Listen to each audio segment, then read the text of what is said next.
Hi, say hi. How are you doing? Where is our group? Down there? Okay.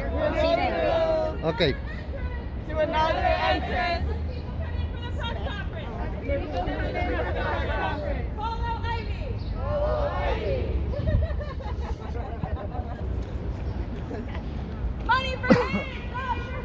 Money for AIDS, not for war. Over policing, no more. Money for AIDS, not for war.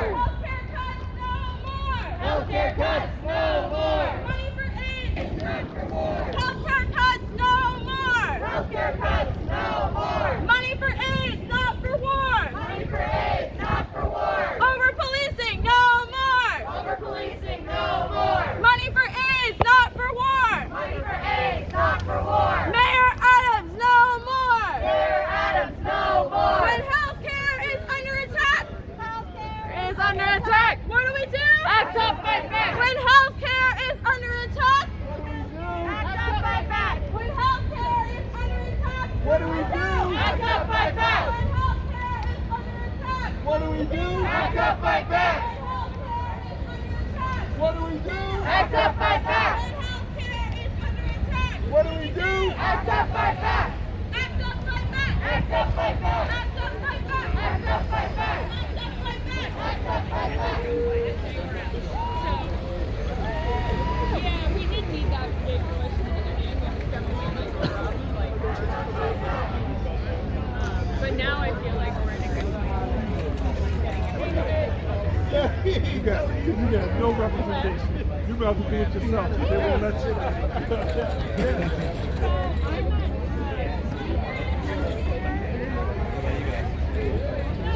Not going back.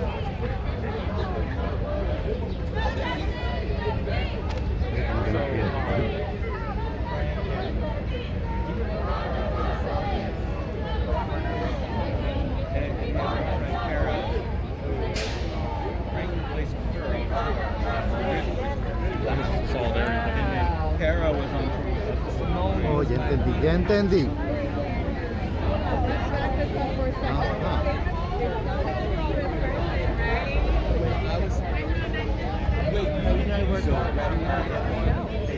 I didn't get it back up. Hey, baby. Hi.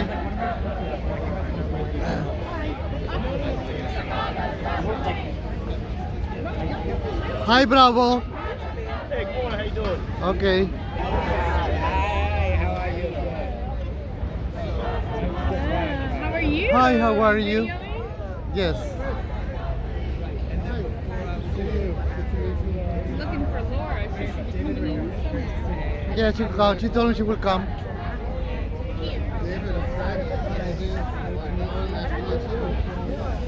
Hola.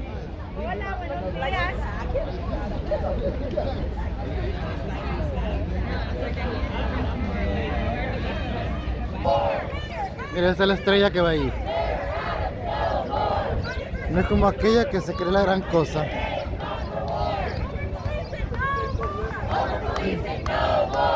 for AIDS, not for war. Money for AIDS, not for war. Healthcare cuts, no more. Healthcare cuts, no more. Money for AIDS, not for war. Money for AIDS, not for war. Over policing, no more. Over policing, no more. When healthcare is under attack, when healthcare is under attack, what do we do? Act up, fight back. When healthcare is under attack, what do we do? Act up, fight back. When healthcare is under attack, what do we do? Act up, fight back. When millions of AIDS is under attack, what do we do? Act up, fight back. When healthcare is under attack, what do we do? Act up, fight back. When HIV clinics are under attack, what do we do? Act up, fight back. When healthcare ACT UP is still in existence. what do we do? Yes, it's still in existence. Yes. It's a non-for-profit. 34 years. Act up, fight back. Act up, fight back. Non-for-profit? Act up, fight back. Kind of. Not really. We're all volunteer. Oh. Yeah. It's not really non-profit, but. You should make it in a small non-for-profit. You should say, you gonna go inside? I don't think we're going in. Maybe should go in. Yeah, people are going in. But whenever. But I don't think they're letting people in now. No, you're right.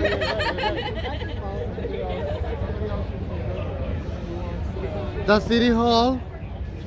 That city hall office buildings. That building. And hi. Hi, I'm being recorded too.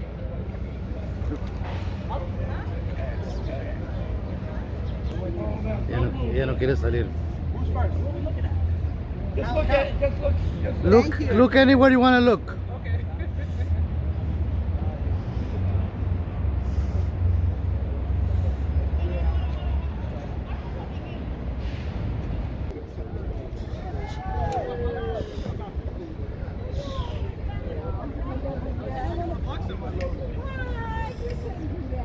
Y no está el que no lo veo. You work with a controller, with advocate, right? Nothing. How are you, handsome? Nothing. Nice seeing you. Nothing. Somebody's on the way. It's about to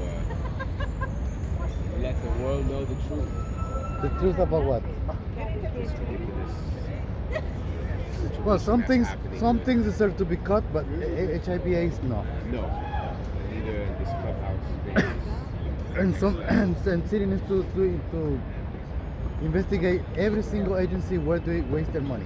Yes. Because some agencies waste money, especially the school. Yeah. The school is very wasteful in colleges. We are working on an audit. Yes.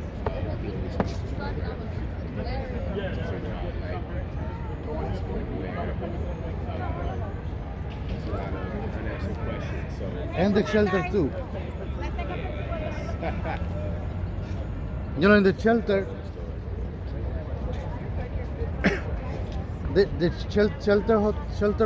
shelters need to be investigated too. Where do you spend the money? I give you $100. Where do you spend it? yep.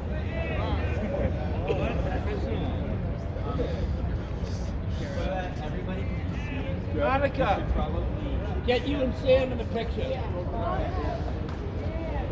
So, like, folks who don't have signs can be lower, that way we can see them, and then folks with signs.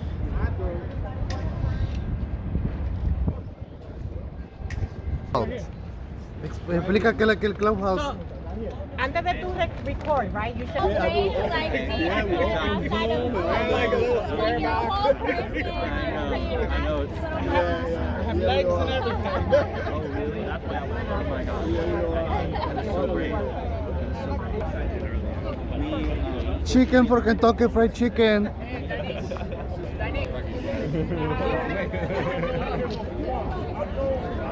La que no le gusta tener las fotos. Stop the cut.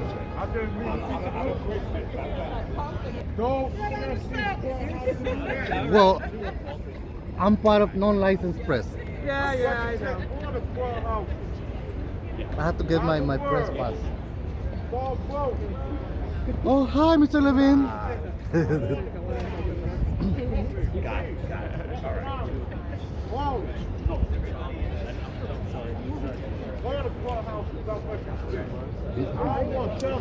Oh, never mind. And you've got windmills. Yeah, rock star.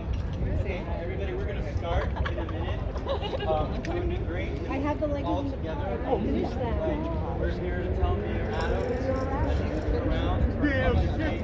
Like, stop the cuts. Ridiculous. Somebody needs to complain. Right. Good morning, everyone. Thank you for listening to me.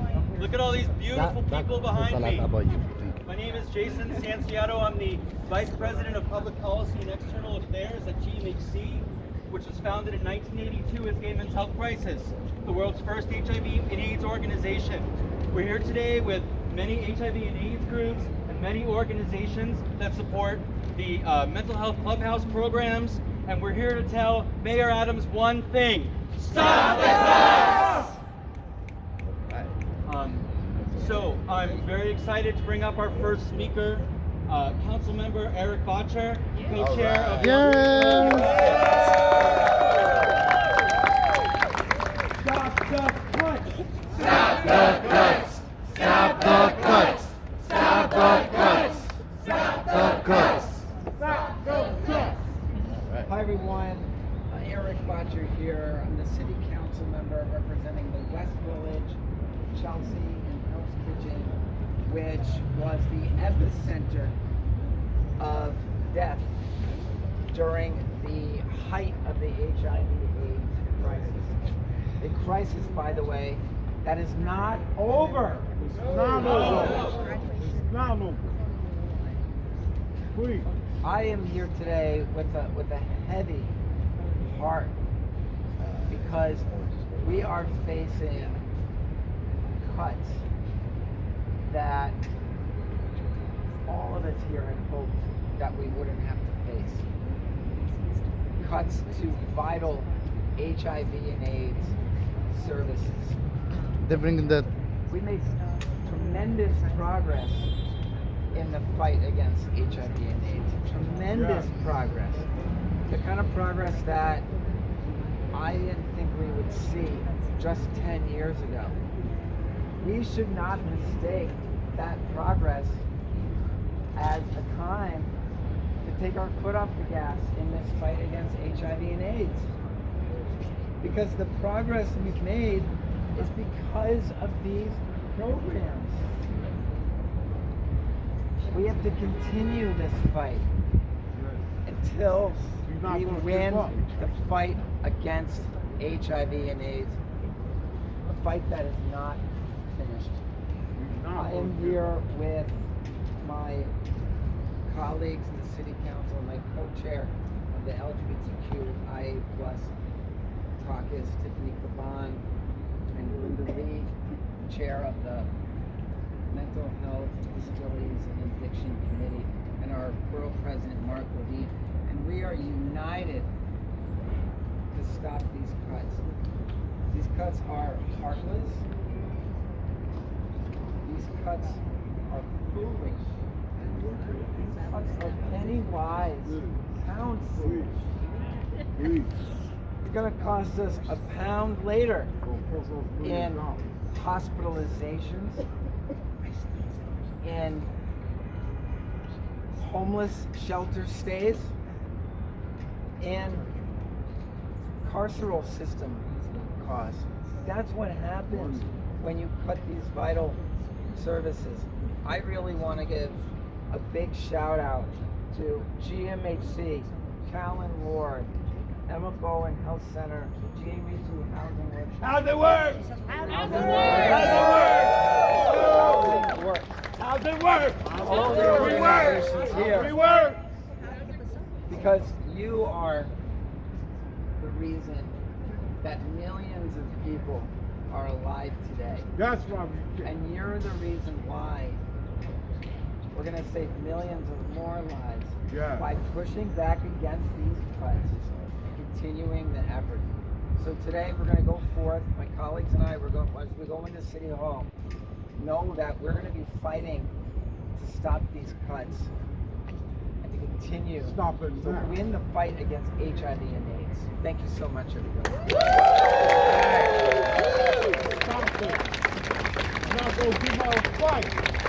Thank you, Councilmember Boxer.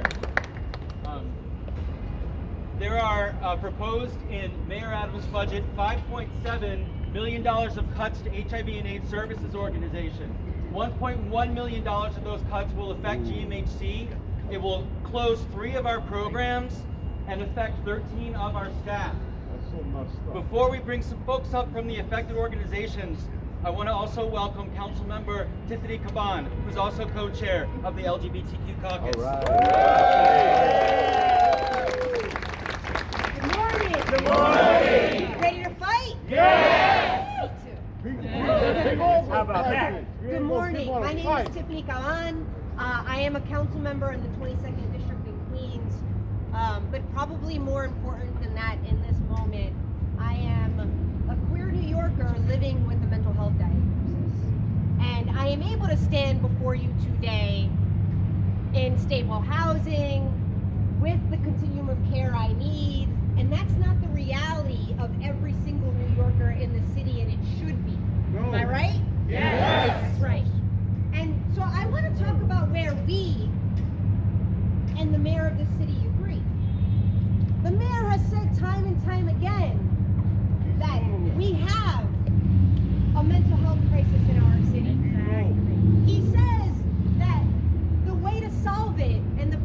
missing is continuum of care.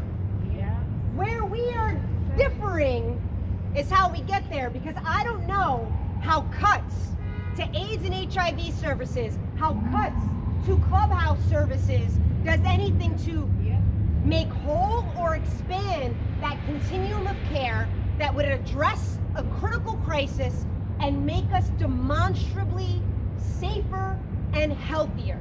And I'm going to say that again, safer and healthier. It's that simple. It is that easy. We need and deserve this care. It's about saving lives.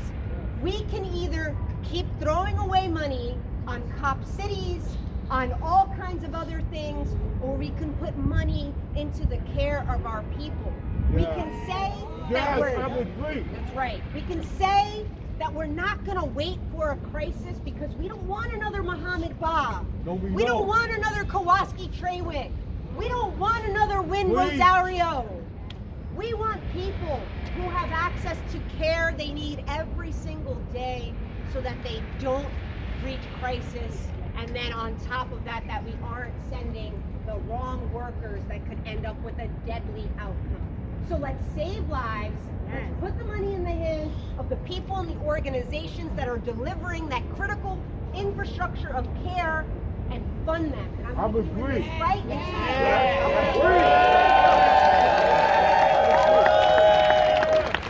Thank you, Councilmember Caban. I'm agreeing. Talking about the changes in the budget that are affecting the clubhouse programs, the Department of Health and Mental Hygiene has opted to end the contracts of 7 clubhouses. Seven Clubhouses across the boroughs. I think it's 7. That's a lot. And one of the things we're here to do is to ask for those contracts to be extended until June of 2025 in place of these mega clubhouses that they're proposing to make sure that there's continuity of care. So to talk more about the impact on clubhouses, please help me welcome Lawrence Fowler, Deputy Director of the Emma L. Bowen Community Services Center.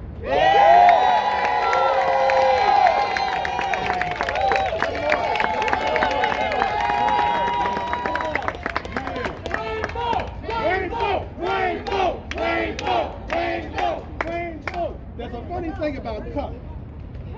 When you cut, you will need to find some place to go. Oh, hell no. There's a problem. We all know about it. With all the services that we provide, we know about this problem. It's hard to deal with yourself. It's hard to do what you need to do when you've got no resources and you've got nowhere to go. That's right. The new clubhouses, and we appreciate expanding. Let me be clear. We want the clubhouses to expand. We need them to expand. They are an important platform for our wellness. Say it louder. Say it louder. However, what has happened now is that the new clubhouses will not be open in October. They won't be open in November. They're not going to be open as a Christmas present. There is no place for our collective members to go. Specific to Rainbow, we have been doing this work since 1987. We have over 130 active members. 69% of our members come from our collective hospice agency services. We are supportive, we are community, and we are present. We are not a megastore. We are not this huge entity to walk in and walk out. There is no assembly line approach. It is about the care of each individual, standing side by side with other individuals for support, for reinforcement of our strength and our progress. The cuts that are being proposed we will accept and want to believe are an unintended consequence where we have 500 people who will not be served. There's only one way to deal with that unintended consequence, to be intentional, to extend the funding to all clubhouses until June 30th of 2025, and to recognize that expansion of clubhouses doesn't mean removing clubhouses. It means growing upon the great foundation that's already been laid by the 16 clubhouses that are in existence. Thank you. Really simple, which is to serve the clients, serve the communities who come to us for services. and it's vitally important that we hear from those affected. So continuing to talk about the impact on clubhouses, is Anthony Marshall here from Rainbow Clubhouse? Anthony? Woo! Anthony!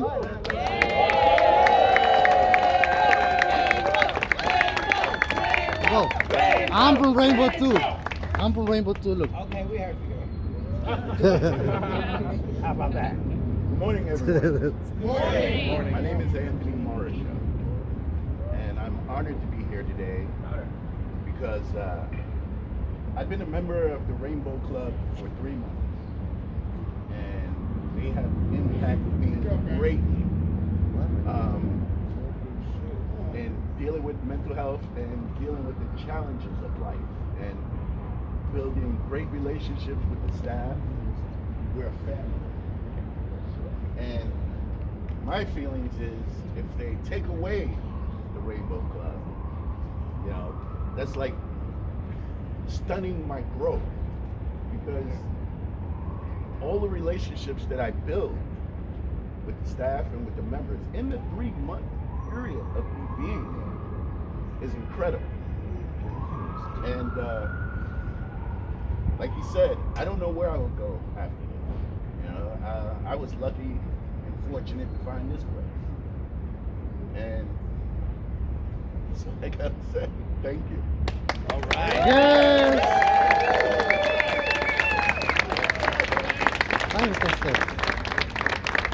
Next, we're going to have another member of the City Council who's been a fierce advocate for the clubhouses and so many communities affected.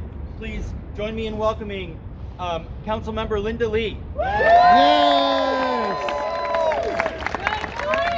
I love the energy. So before I was a council member, before I was chair of the Mental Health, Disabilities, and Addictions Committee, I am a social worker first and foremost, and was in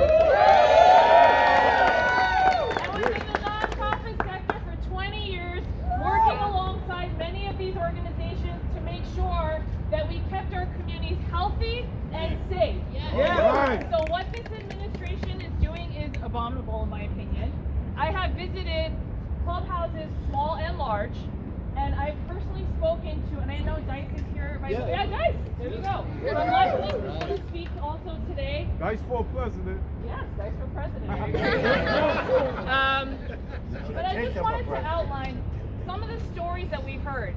It is not just about saving smaller clubhouses. These are places where communities are built, where people go to build communities. That's your family. That is people's families. That is where they have services. That is where they are able to get jobs. They are able to seek out, other connections outside of the community. It is not a one-size-fits-all, and I want to be very clear. It's not about one-size-fits-all. No. And although we were grateful to hear originally that the mayor was going to expand clubhouse budget by $30 million, what we saw after that was problematic. Yes. So there are 16 clubhouses. I heard 9. I heard 9 of the clubhouses are actually not getting contracts. And we have to do everything that we can in our power to make sure that these 9 clubhouses get the funding that they need, because this is crucial. And sorry for saying this, but we need to make sure, because I don't know how the administration is planning on making sure that no one falls through the cracks, but I can tell you firsthand, our system is broken, and we need to make sure that every single person continues to receive services and that no one falls through the cracks. But we need time, we need more runway, we need to make sure that there are possible subcontracting opportunities to make sure that the smaller clubhouses that are providing very crucial and important services, just because I say small but mighty, and you all are doing very important work. And I don't want us to forget the important work that you're doing to each and every individual and their families. It's not just about the individuals, it's about their families and their friends and networks. So we have to make sure that we do everything we can to fight these cuts that are happening, right? We have to do everything we can to make sure. And a lot of the clubhouses that got the contracts, as someone mentioned, or as you mentioned earlier, they haven't even found space or hired staff, right? So we need to ensure that there is a smooth transition. I don't care if you're talking about clubhouses, HIV, AIDS, prevention, save lives. All about prevention.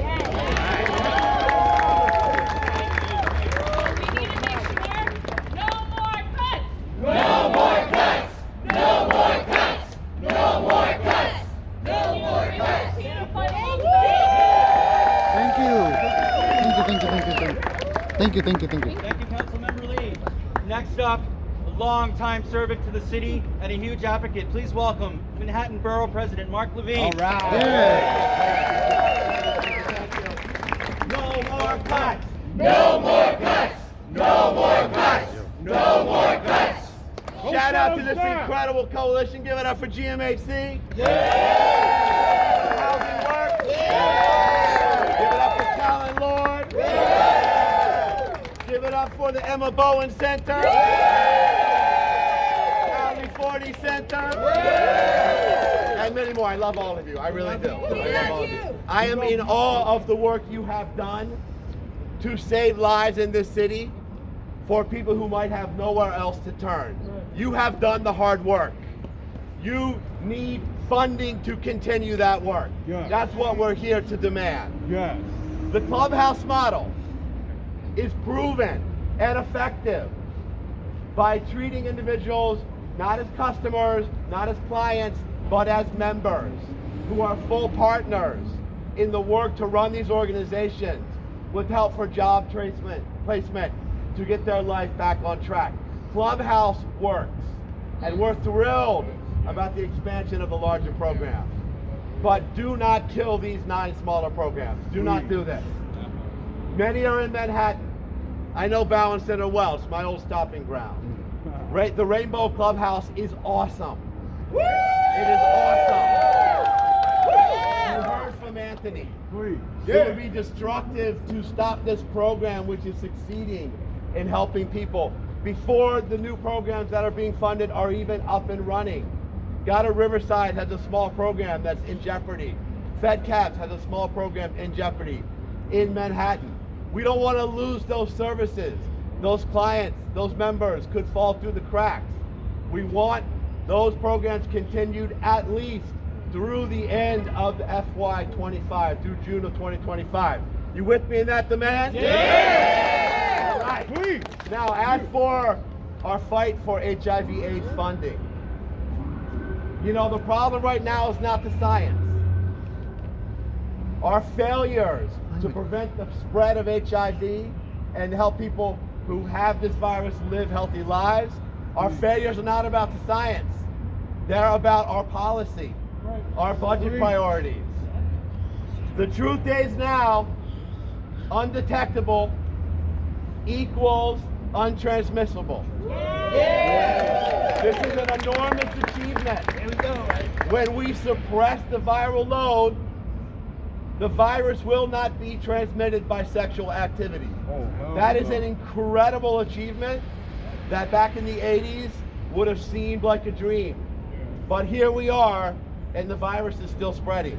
And that failure is because we are not investing in the social services, in the outreach, in the education, in the housing, in the medical care that this community needs. So in the face of that, to see a cut of $5.7 million in services that are designed to help keep people untransmittable is outrageous.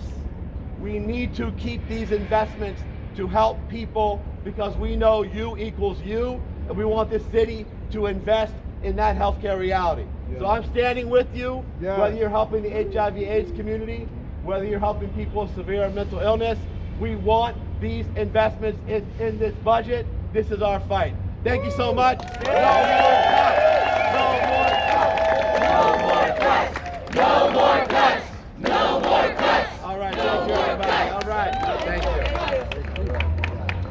Thank you, Borough President. You know, in the 7.5 years I've been proud to work at GMHC, it's our clients and staff who fill my heart with joy, who inspire me, and show why it's so critical that we empower people living with and affected by HIV and AIDS to serve their communities. I'm really honored to introduce to you one of those colleagues, Valentina Vidal.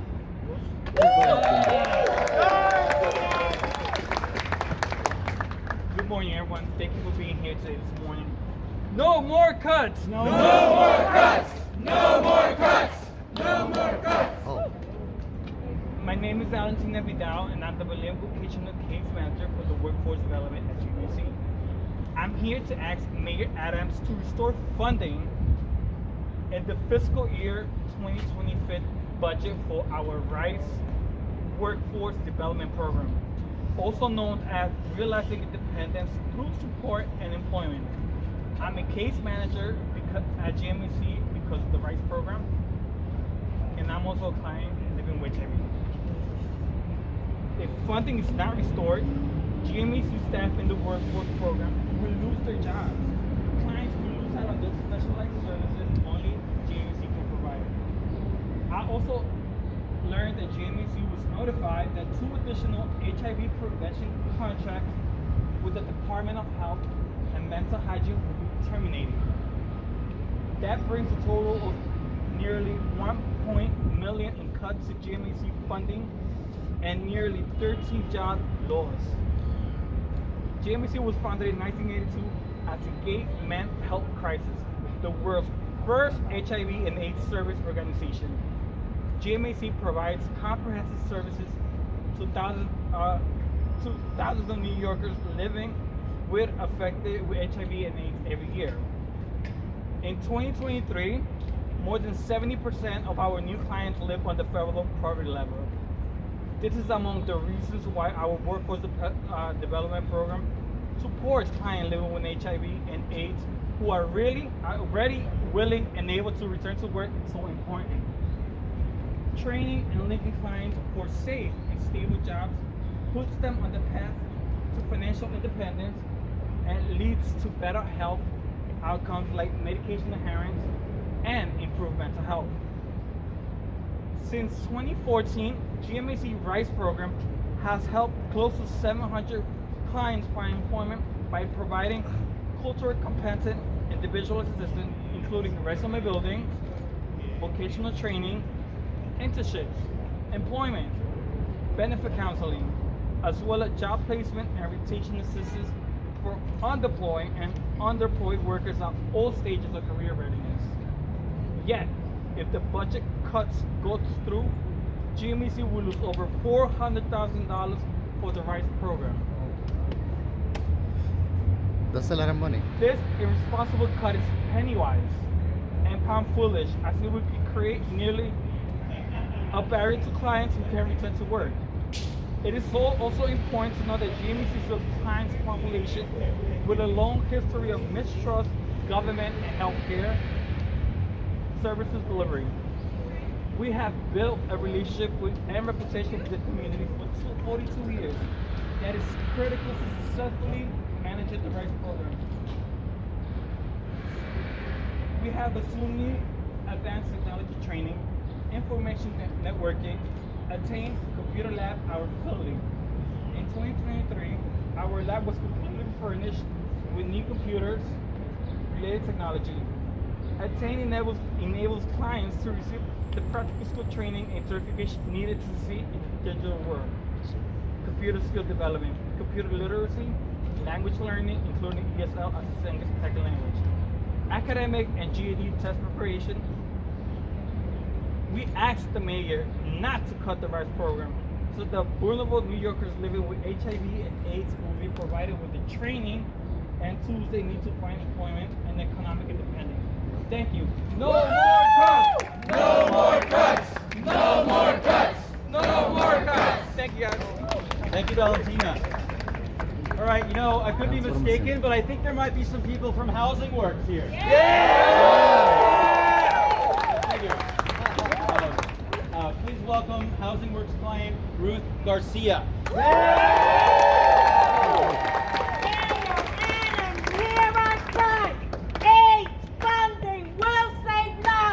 Mayor Adams, hear our cry.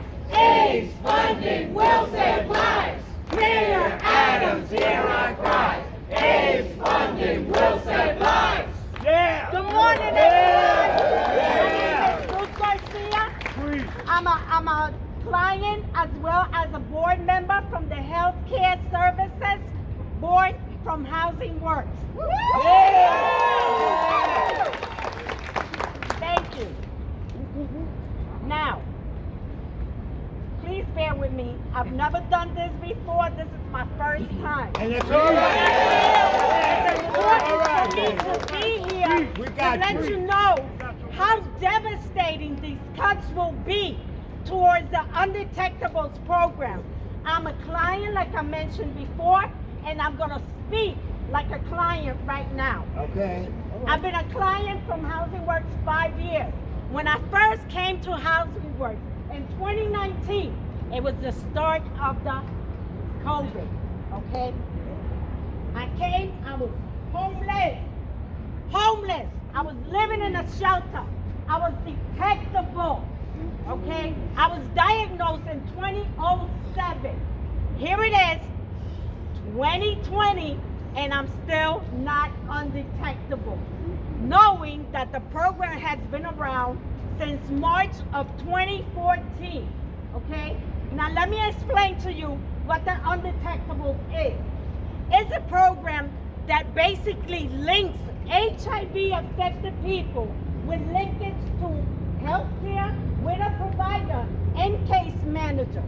And within that time, they also provide you with other tools, because it's not only devastating to live with this disease, but it's also devastating knowing that there's still more people out there that do not know their status. That ain't right. It would come. I got linked. I was introduced to this Undetectable program. And thank God I was. Because before that, I was getting, my immune system was getting attacked so bad. I was constantly sick. So I was tired of being sick. So I wanted to take matters into my own hands. So I said, okay, well, what do I have to lose? So I went in. And I'm glad that was the best decision of my life. Because not only I'm undetectable, my viral load has been suppressed. And like Mr. Levine pointed out before, undetectable means untransmittable. You equals you. So, it has helped me in getting healthier. My CD4 has doubled, okay, within that time. And I'm living a healthier life. I have 3 grandchildren that I enjoy spending time with. My immune system is stronger. I'm able to fight more viruses or colds, whatever the environment is throwing at me. That's right, yes. Undetectable. So now, I mentioned I'm a board member. So as a board member, every month we are shown graphics of the people that are on the Undetectable program, okay? And you can see, we can see, numbers do not lie. Graphics do not lie, okay? Either we are close to the goal, we meeting the goal, or we exceeding the goal. I'm talking about throughout all the clinics, not only downtown Brooklyn. I'm talking about GMC, every organization that has people signed up on the Undetectable program is exceeding. So I urge you, Mayor Adams, this will be devastating, not only for me, for the ones who are newly diagnosed, that will not have the opportunity, probably not to become undetectable, and also for the unknown. We still have work to do.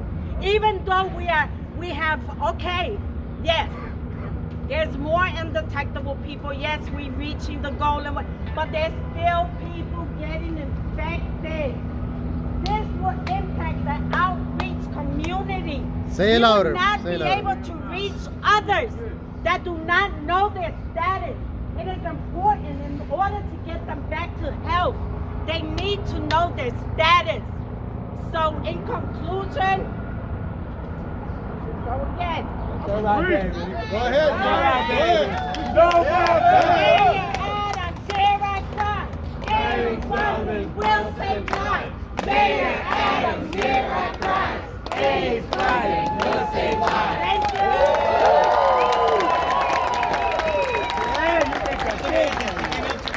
This is my first time and I'm nervous. That's my girl. Like she's been doing it for 100 years. That's my girl right there. Yes. No, it's been really incredible that the Clubhouse programs brought the HIV and AIDS and LGBT health organizations together with them to advocate. So please join me in welcoming Dice Cooper, the Executive Director of LifeLinks.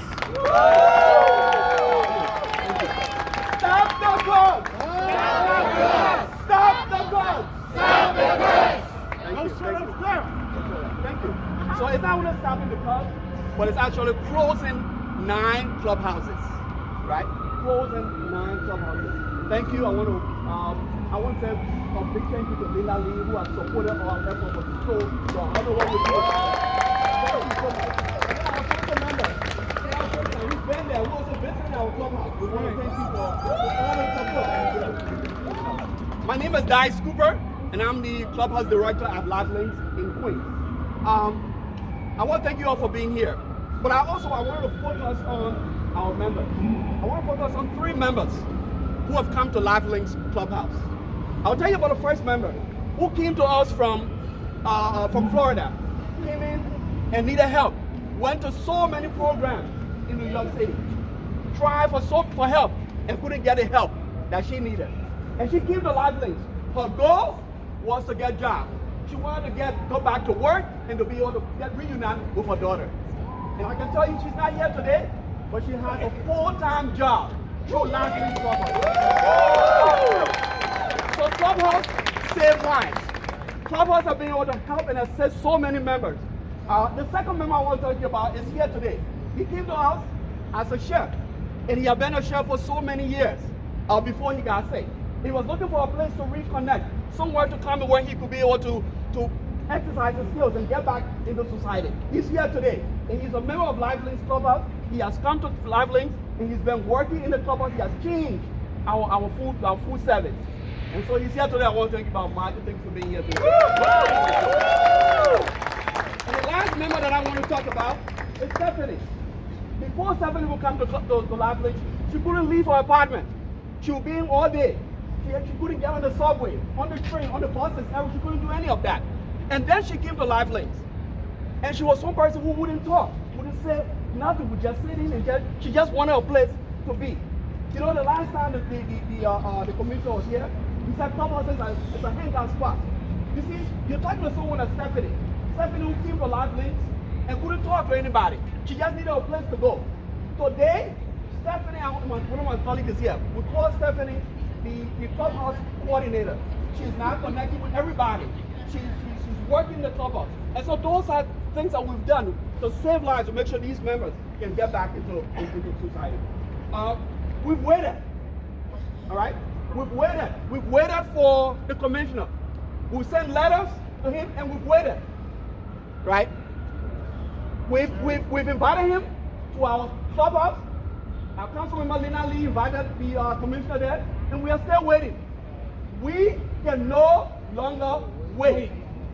We can no longer wait. We can no longer wait. We want to make sure that the services are provided, and thanks to everybody. Top Clubhouse, one of our clubhouses that helped. We had a 5,000 members signature that was submitted. What else can we do?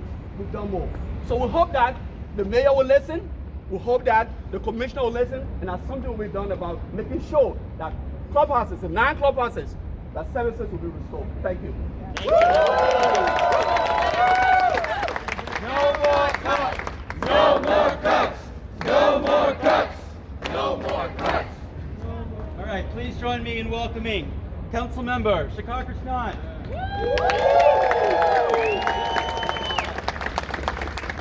Good morning, everyone. Thank you, Dice, for your powerful words. Thank you, Valentina, everyone who has spoken so powerfully about what the HIV/AIDS funding means and what our clubhouses mean.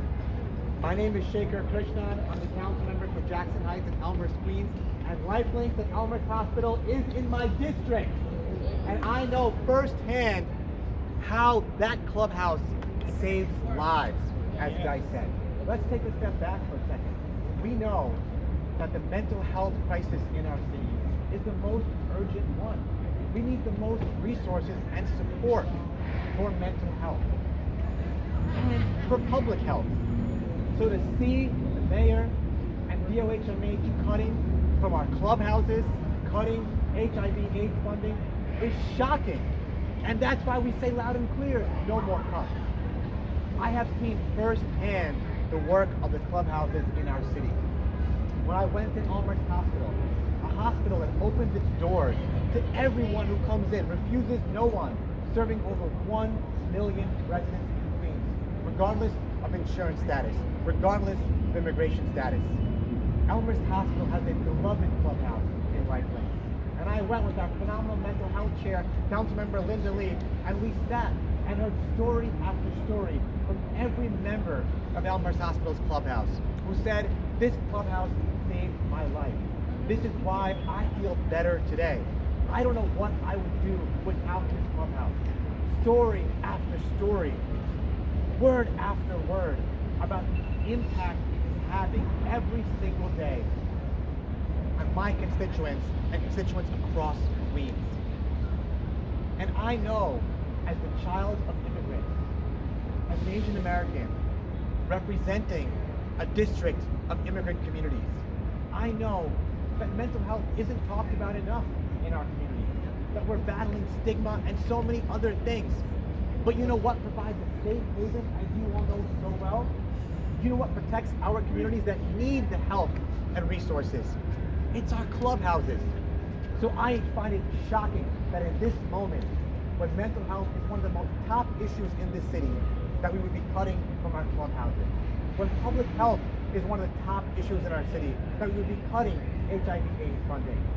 But that's why our council stands united in fighting back. That's right. And to each and every one of you here, I want to thank you from the bottom of our hearts for the work that you are doing, for standing up together to talk about how important the HIV/AIDS funding is and how important our clubhouses are. As Dice said so powerfully, keep this always in mind, and I've heard it personally. Clubhouses save lives. And that's why we say loud and clear, no more cuts! No more cuts! No more cuts! No more cuts! Thank you so much, everyone. Thank you, Council Member. HIV and AIDS. ACT UP was there to make sure that they paid attention. So I'm really grateful and excited to welcome from ACT UP, Maddie and Marcelo.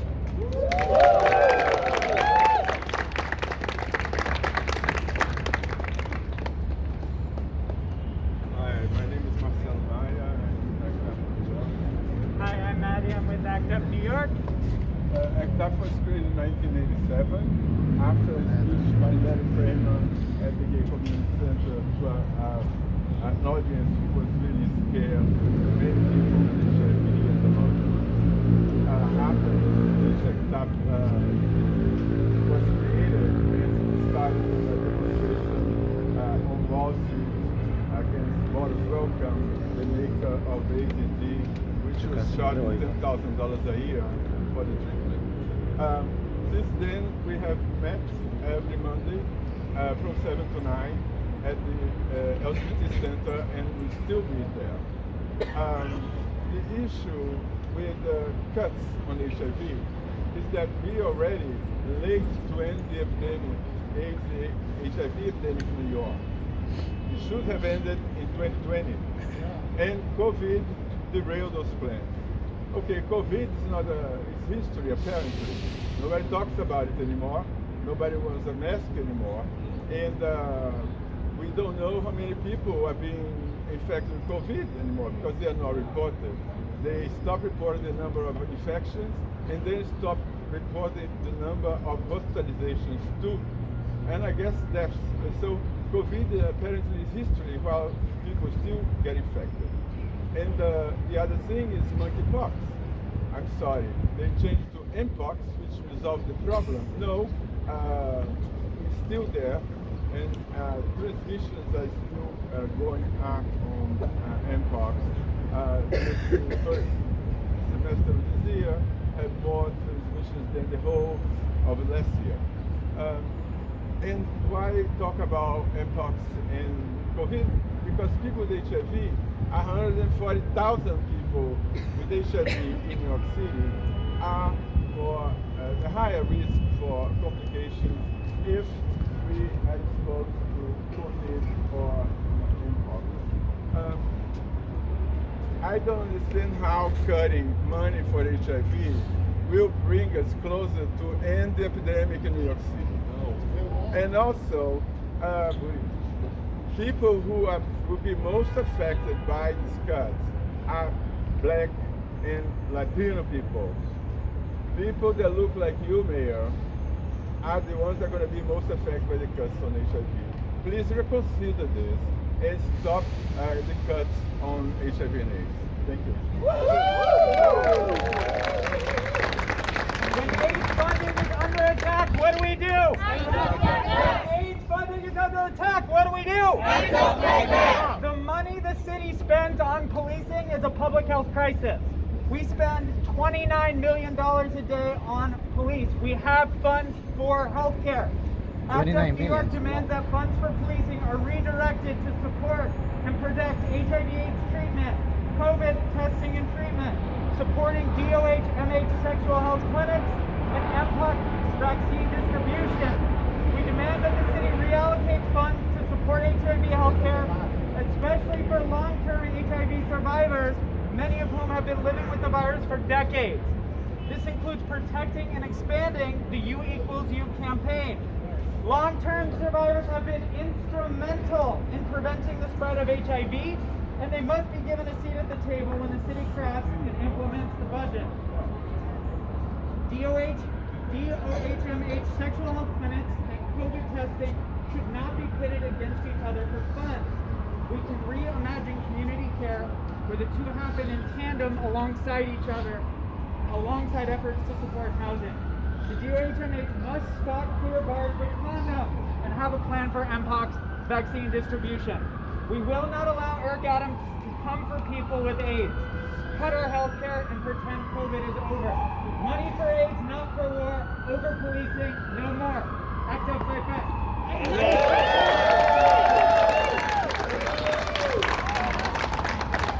Thank you, ACT UP. One of the pillar organizations in the LGBTQ and HIV health communities is also under attack by this administration. Please welcome from Callan Lord, Natasha Goikberg.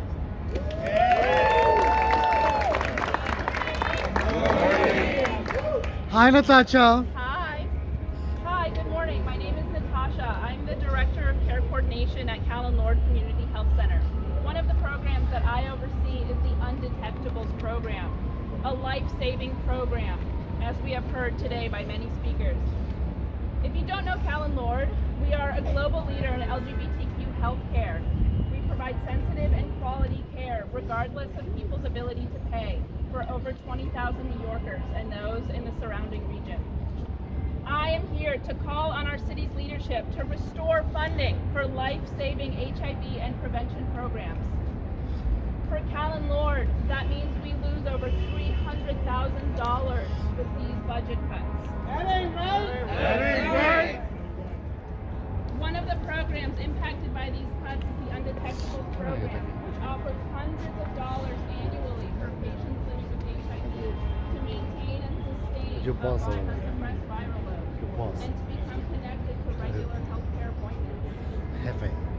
At Callan Lord, we have seen a huge rise in engagement with this program over the last year, which is evidence for the need for this service. In a recent Department of Health and Mental Hygiene surveillance report, it shows that the reduction in new HIV infections has plateaued in our city.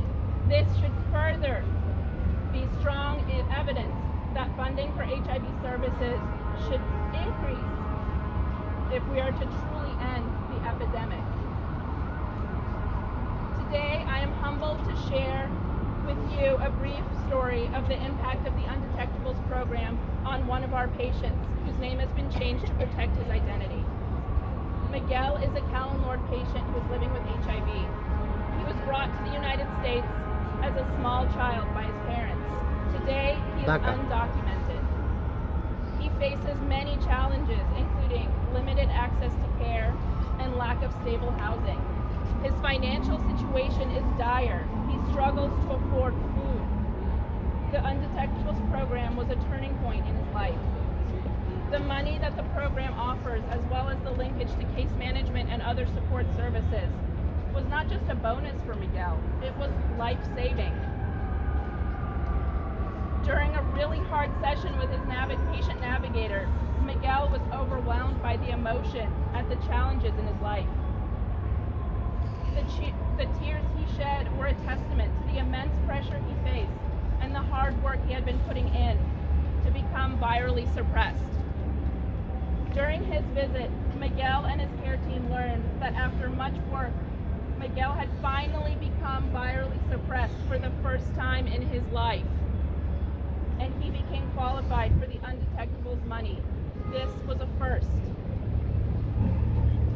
This incentive provided him with a sense of relief and hope.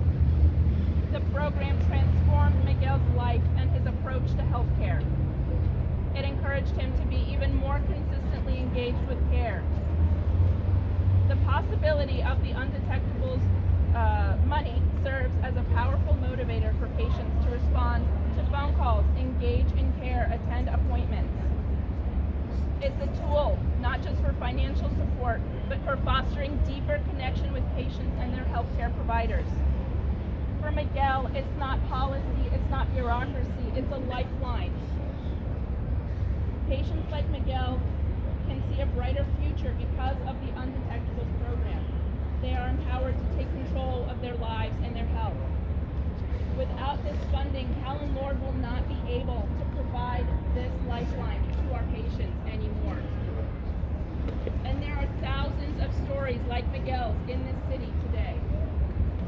This city's leadership should be investing in more programs like this that provide life-saving care for our communities. We are all in this fight together to end the HIV epidemic. Restore the funding. Restore the funding. Thank you. That's Natasha. Natasha. All right, from one of my colleagues from GMHC, please welcome Daniel Giraldo. ¿Dónde está Daniel? Oh. Daniel. Daniel, aquí estamos. Aquí estamos. Es un privilegio estar al frente de ustedes hoy. Entonces, el pueblo unido Jamás será vencido. Amén. Señor alcalde, Miss Gilbert. el pueblo latino está atento a lo que está pasando en estos días.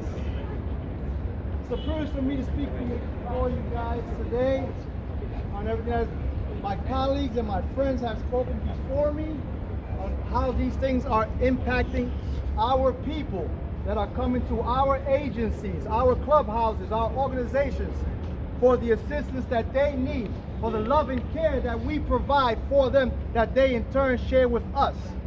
This is not just a job that we do. It is our life's mission on what we do with these people that we serve on a day in and a day out basis. Again, my name is Daniel Giraldo. I've been involved as a job developer that Valentina spoke about a while ago with GMHC for some years. GMHC! Yeah!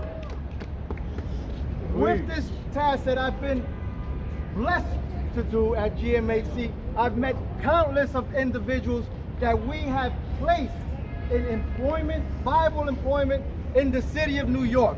Some of our people have ascended to positions within the mayor's office, within the Bronx District Attorney's, many offices in the HRA offices.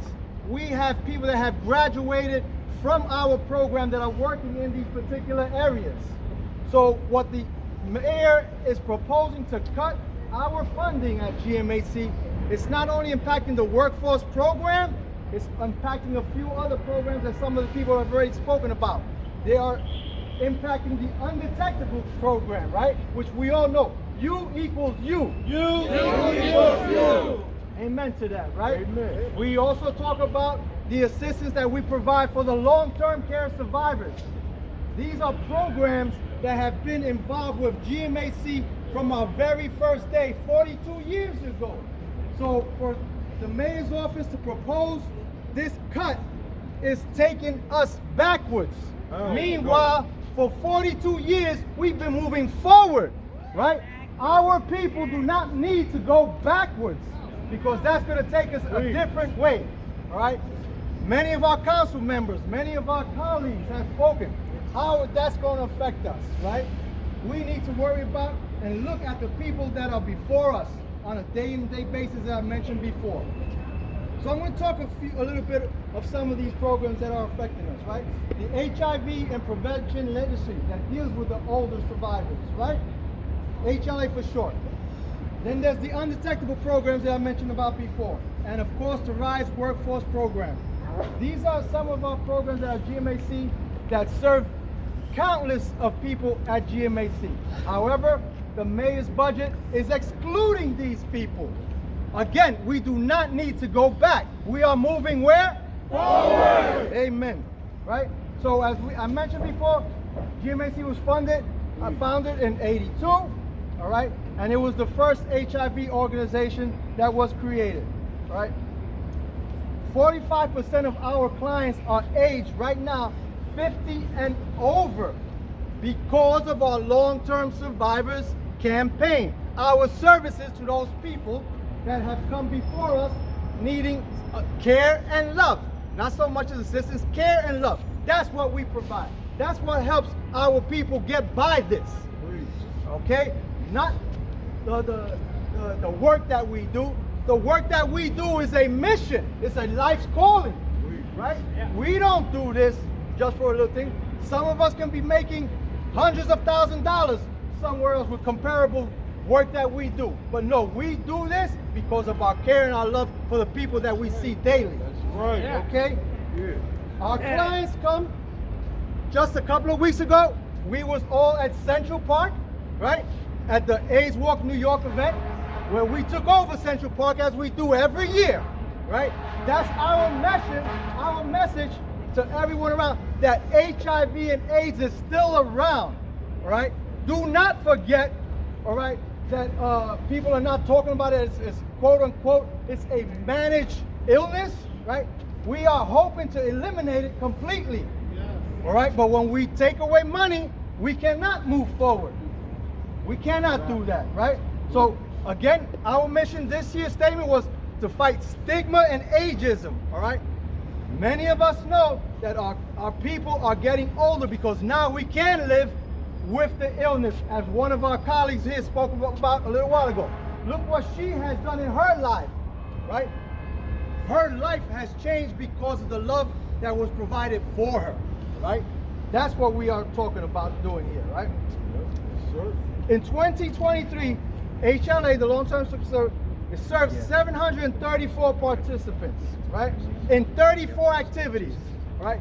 GMAC has so many services that we do for our clients, I don't even know them all. However, go to gmac.com and you can look there, what are the services that we provide, right? It's nothing that falls short of what the people are looking for.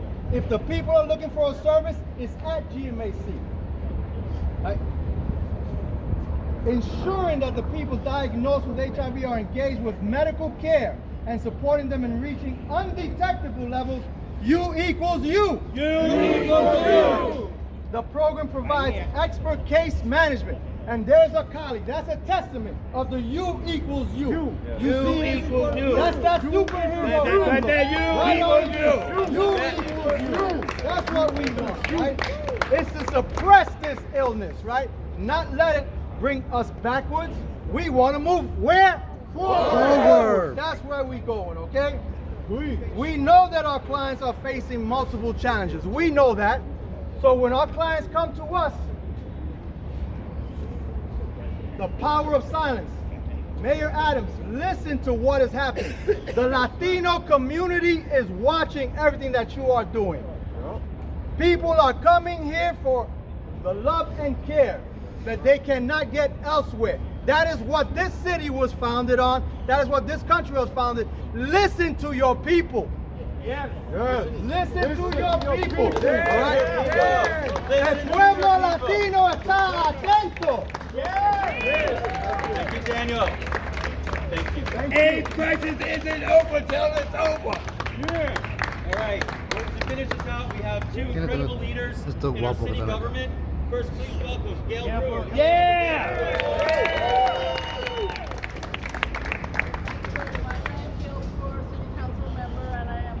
Supportive of CMHC and the funding and being at the beautiful day as I have every year in Central Park. When you take over Central Park, it's really an honor to participate.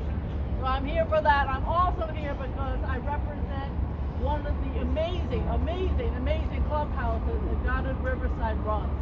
And I am angry as hell, just like we should not be cutting GMHC, we should not be cutting GMHC, we should not be cutting clubhouses that are represented here today. I don't understand when you have people who have a wonderful atmosphere where they are getting supported and where they are giving support to the community around them, why in the world do you cut them? You should not be cutting those clubhouses, and you should not be cutting GMHC. These are programs that make us proud as a New Yorker, proud to support these programs, whether it's workforce or whether it's supportive of those with mental illness or both. Those are the kinds of programs that as government we should be supporting. So I'm just here to say thank you everybody for turning out. Thank you sorry you have to keep doing it over and over again, but there are many of us who understand the importance of what you do, and thank you very much. All right.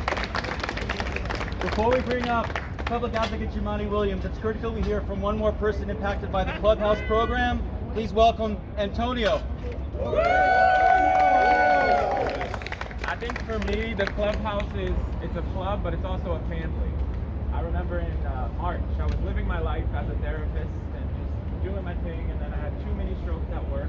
And I could not walk, I could not go anywhere by myself, and thankfully, the Clubhouse was there. The Rainbow Clubhouse was there.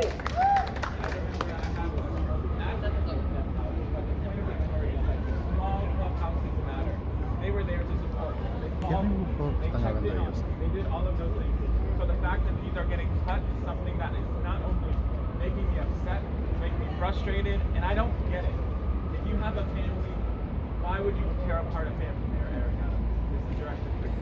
So please, I'm asking and I'm urging to restore and to expand funding for the Clubhouse model. Because what we need is family here in New York City. Because COVID happened, the streets are open, all of that stuff, and family needs to be there. So the Clubhouse models that are here, thank you. Make some noise if you're a Clubhouse. Go show snap. Heard from a lot of really incredible people today. Unfortunately, Public Advocate Jumaane Williams had to go inside to testify and do the great work, but we honor and support and really appreciate that he was here to speak out on behalf. So, in closing, we need Mayor Adams to listen. Listen to what we shared today. Restore the cuts to HIV and AIDS programs. Ensure that the community-based clubhouses can stay open and serve the clients who rely on them. And in addition to that, expand to meet the need. Thank you all for being here today. Let's tell Mayor Adams one more time. Stop the cuts! Stop the cuts! Stop the cuts! Stop the cuts! Stop the cuts! Stop the cuts! No more cuts! Se acabó, se acabó, se acabó. Don't shut us down. I'm sorry, Miss Speedfight. What's up? Ay. Mi hermano, yo te guarde siempre, ¿ah? Él habló Hay que muy seguir. bien. Well, this event is finished. Look at this lovely lady. She looks so pretty. Look at her. You look so nice.